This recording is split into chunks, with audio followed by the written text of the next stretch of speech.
Total internal reflection, जब भी ray of light move करेगी denser to rarer medium, let's see क्या होता है। डेंसर मीडियम सपोज कोई यहाँ पे वाटर का मीडियम है, ऊपर रेयरर मतलब एयर का मीडियम है, रिफ्लेक्टिव इंडेक्स n1, और डेंसर वाटर का है, reflective index n2। x dash x represents a separating surface, और a is a point of source of light, alright, and O is a point which lies on the interface x dash x. अब जो ray of light point A से at 90 degree या normally जाएगी to the interface x dash x, उसमें कुछ part तो हम कहेंगे कि रेयर या दूसरे मीडियम में ट्रांसमिट होगा, और कुछ पार्ट वापस उसी मीडियम में ट्रांसमिट नहीं कहेंगे बट रिफ्लेक्ट कहेंगे कि रिफ्लेक्ट होगा। दूसरे मीडियम में ट्रांसमिट होगा और पहले मीडियम में वापस वो रिफ्लेक्ट हो जाएगा, बट डायरेक्शन जो होगी वो same path A to B रहेगा, that is normal to x dash x, since angle of incidence I is 0 here.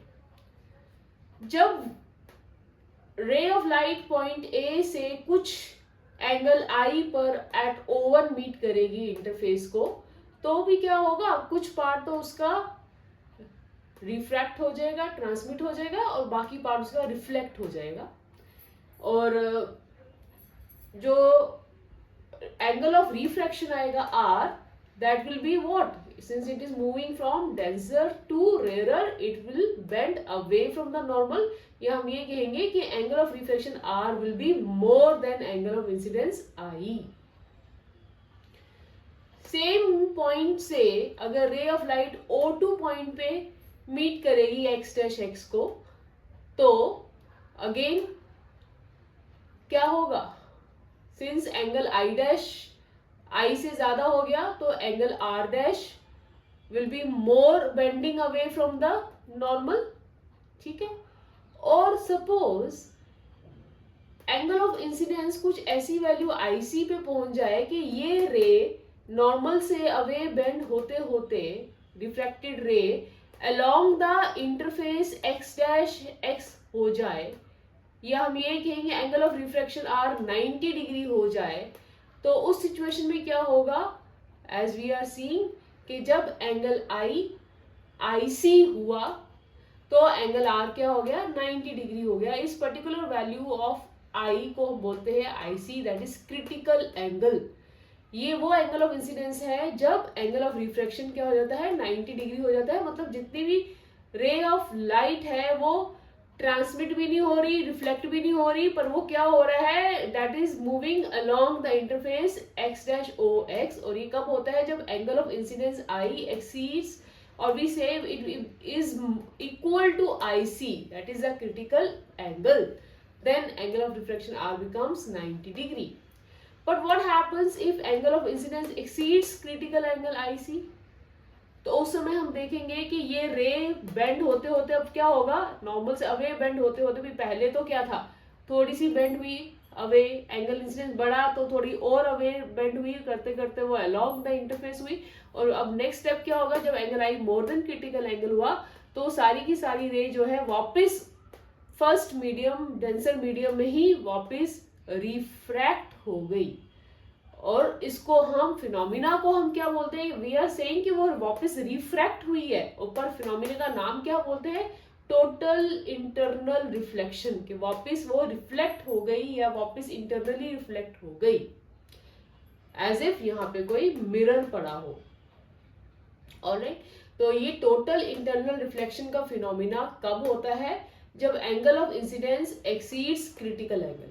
Critical angle क्या होता है, वो एंगल ऑफ इंसिडेंस जब एंगल ऑफ रिफ्रैक्शन क्या हो जाता है, 90 डिग्री हो जाता है, और जब I मोर देन IC हो जाता है तो R क्या हो जाता है,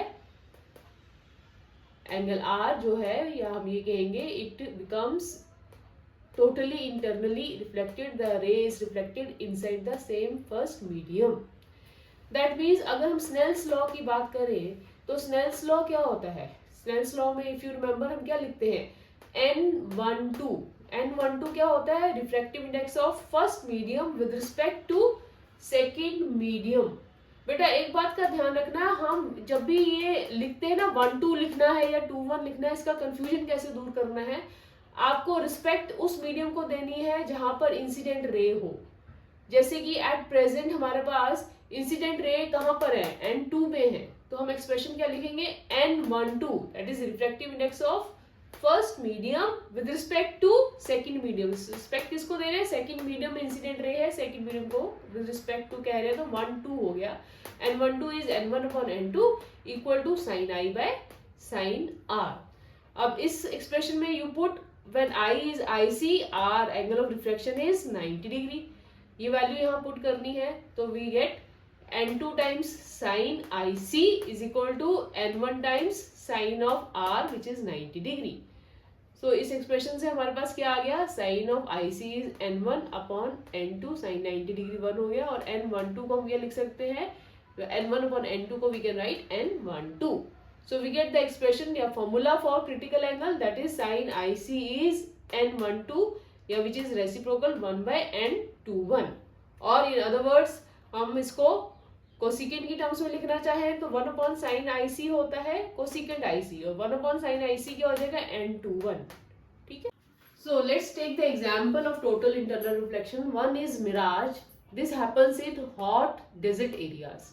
अब जब भी गर्मी होती है बहुत, वहां पर क्या होगा, जो भी एयर ग्राउंड या अर्थ के पास में होगी वो वाली लेयर्स क्या हो जाएंगी, वार्म हो जाएंगी। वार्म होने की वजह से वो क्या हो जाएंगी, हल्की हो जाएंगी या रेयरर हो जाएंगी, और कंपैरेटिवली जो ऊपर की एटमॉस्फेयर की लेयर्स है वो कंपैरेटिवली ठंडी होंगी या डेंसर होंगी। ठीक है। अब सपोज यहाँ पर ग्राउंड पे ट्री खड़ा है AB, इसकी वजह से जब ray of light will move from tree के, जो ray of light point A से आएगी, that will be moving from denser cool air towards warm air towards the ground. So denser to rarer, एक पहली जो कंडीशन है हमारी total internal reflection की वो क्या है कि ray should move from denser to rarer, and second condition क्या है कि angle incidence should be more than critical angle. तो इस केस में ray is moving from denser towards warmer ground rarer medium, first condition satisfied. अब second condition satisfy होने के लिए देखो, जितनी भी rays of light critical angle से ज्यादा होंगी वो क्या होगी, वापस उसी मीडियम में रिफ्लेक्ट हो जाएंगी, राइट। उसी तरह से जो भी rays of light from denser to rare तो मूव कर ही नहीं है, पर अगर एंगल ऑफ इंसिडेंस, उनका एंगल ऑफ इंसिडेंस कहाँ पर आएगा, एंगल ऑफ इंसिडेंस समवेयर यहाँ पर आएगा, ये आ जाएगा, ये perpendicular tangent and perpendicular angle of incidence ऐसे आएगा। जहां angle of incidence critical angle को बड़ा हो गया तो क्या होगा, वापस रे उसी मीडियम में रिफ्लेक्ट हो जाएगी, और जो ऑब्जर्वर यहां से देखेगा रेस को, अब ऑब्जर्वर को क्या लगेगा कि light travels in a straight line, तो वो तो इस लाइट रेस को वापस रिट्रेस करेगा स्ट्रेट लाइन में, तो उसको क्या दिखेगा, inverted image of the tree. तो ऐसा लगेगा कि जैसे कि वहां पर नीचे पानी है जिसके अंदर इमेज बन रही है ट्री की इन्वर्टेड। बट इसी तरह का फिनोमिना एक लूमिंग कहलाता है, वो होता है बहुत ही ठंडे एरियाज में। वहां पर क्या होता है, इससे रिवर्स होता है। लेट्स सी कैसे, जैसे कि suppose there is a ship on a cool water area. अब उसमें केस में क्या है कि जो सरफेस एयर वाटर के साथ में है वो वाली क्या होगी, वो ठंडी होगी और डेंसर होगी, जबकि जो layer of air sea water से ऊपर की डायरेक्शन में है वो कंपैरेटिवली वार्मर होने की वजह से रेयरर हो जाएंगी। अब क्या हो रहा है, नाउ अगेन कंडीशन, पहली कंडीशन क्या है टोटल इंटरनल रिफ्लेक्शन की, कि ray should move from denser to rarer medium. अब जैसे हम इस रे की भी बात करें, यहाँ पे वो नियरर टू द सरफेस है ऑफ वाटर, तो ये डेंसर मीडियम से ऊपर जाने की कोशिश कर रही है रेयरर मीडियम में, ठीक है ना। अब अगर मैं यहाँ पर एक टेंजेंट और फिर एक नॉर्मल ड्रॉ करूं, तो जब एंगल ऑफ इंसिडेंस क्या होगा, ये होगा एंगल ऑफ इंसिडेंस, जहां angle of incidence critical angle को एक्सीड कर जाएगी तो क्या होगा, वो इधर ना जाने की तरह अवे फ्रॉम नॉर्मल करते करते वो इस तरफ बेंड हो जाएगी। वैसे तो अवे फ्रॉम नॉर्मल ऐसे होना चाहिए था ना कुछ, पर जहां क्रिटिकल एंगल को एक्सीड कर गया तो वो क्या हो गया, वापस उसी ही मीडियम में अवे फ्रॉम नॉर्मल होते होते वापस उसी मीडियम में ही रिफ्लेक्ट हो गई या टोटल इंटरनल रिफ्लेक्शन हो गया। और जो ऑब्जर्वर यहाँ पर खड़ा है उसको क्या दिखेगा कि as if it is moving straight back, straight line में लाइट आ रही है पीछे से, और उसको क्या दिखेगा, inverted image of the ship in air. उसको ऐसे लगेगा कि there is a ship in air. ठीक है, तो इस तरह से हम कहते हैं looming is again a example of total internal reflection in cold areas. All right.